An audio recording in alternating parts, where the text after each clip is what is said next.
اس دعا کا اصل مقصد کیا ہے؟ Personal responsibility. مجھے ذاتی اپنی خود کی ذمہ داری لینی ہے. جب میں غلطی کرتا ہوں تو شیطان آ کے کہتا ہے ان کو تو دیکھو انہوں نے کیا کیا تھا، اور یہ دیکھو اللہ نے کتنی زیادہ پکڑ کر دی، اتنی تھوڑی بڑی میں نے کوئی غلطی کی تھی. ایسا کوئی خیال اس انسان نے اپنے دل میں لانے نہیں دیا علیہ السلام. وہ کہتے ہیں لا الہ الا انت، کوئی الہ آپ کے سوا ہونے کا کوئی امکان ہے ہی نہیں، آپ ہی ہیں، آپ ہیں صرف الہ. انسان اپنی تاریکیوں میں جا کر، سمندر کی تاریکی ہے، رات کی تاریکی ہے، پھر مچھلی کی تاریکی ہے، اس سے زیادہ آئسولیشن کیا ہو سکتی ہے؟ آپ اندازہ کریں کہ اس کی کیا اہمیت ہو سکتی ہے. لوگ تاریخ میں کیا چیزیں ریکارڈ کرتے ہیں. لوگ ریکارڈ کرتے ہیں کہ فلانے جنرل نے کیا سپیچ دی تھی، ان کی آڈینسز ہوتی ہیں. یہاں اس انسان کی کیا آڈینس ہے، کس سے بات کر رہا ہے وہ؟ اور اللہ تعالیٰ نے وہ بات اتنی پیاری ہے اللہ کو اور اتنی اہم ہے انسانیت کے لیے کہ اس نے اس بات کو وہاں سے نکال کے جو کسی مورخ کے پاس نہیں ہے، کسی اور انسان کے سننے کو تک نہیں ملی وہ بات سوائے اس کے دل کے اور اس کے رب کے، اور یہ اللہ تعالیٰ نے ہمیں دے دی. لا الہ الا انت. پھر کہا سبحانک،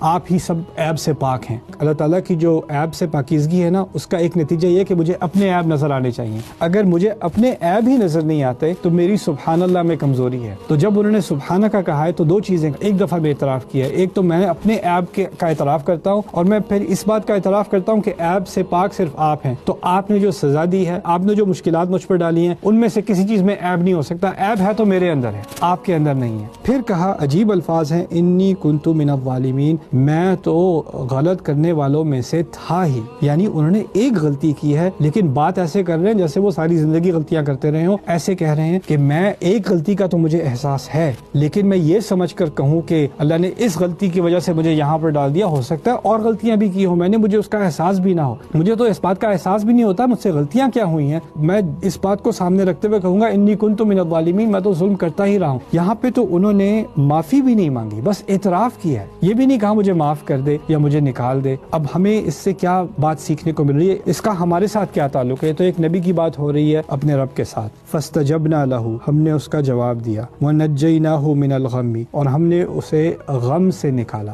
یعنی اللہ تعالیٰ نے یہ نہیں کہا کہ اس کو مچھلی کے پیٹ سے نکالا، سمندر کی مصیبت سے نکالا، غم سے نکالا انہیں. اصل جو ان کے ساتھ حادثہ ہے، اصل جو ٹریجڈی ہے وہ ان کے دل کی ٹریجڈی ہے کہ میں نے اپنے رب کو خفا کیا ہے. اور پھر سب سے خوبصورت الفاظ وَكَذَلِكَ نُنْجِي الْمُؤْمِنِينَ، اور اسی طرح ہم مومنوں کو بچاتے ہیں. یعنی اس دعا کا تعلق صرف یونس علیہ السلام کے ساتھ نہیں ہے. اس ساری کا مقصد کیا تھا کہ تم اور میں اپنے آپ کو اندھیروں میں پاؤ گے. اور وہ اس سچویشن میں پہنچے کیسے؟ میری اپنی غلطی کی وجہ سے. اور ہو سکتا ہے وہ غلطی ایسی ہے جس کو میں سمجھ سکتا ہوں یہ میری غلطی تھی، اور ایسا بھی ہو سکتا ہے کہ کوئی غلطیاں ہوں جن کو میں جانتا بھی نہ ہوں، ان کی وجہ سے ہو سکتا ہے میں اپنے آپ کو ایک مصیبت میں پاؤں. تو اگر میں ایسی سچویشن میں ہوں، اس کو سامنے رکھتے ہوئے لا الہ الا انت سبحانک انی کنت من الظالمین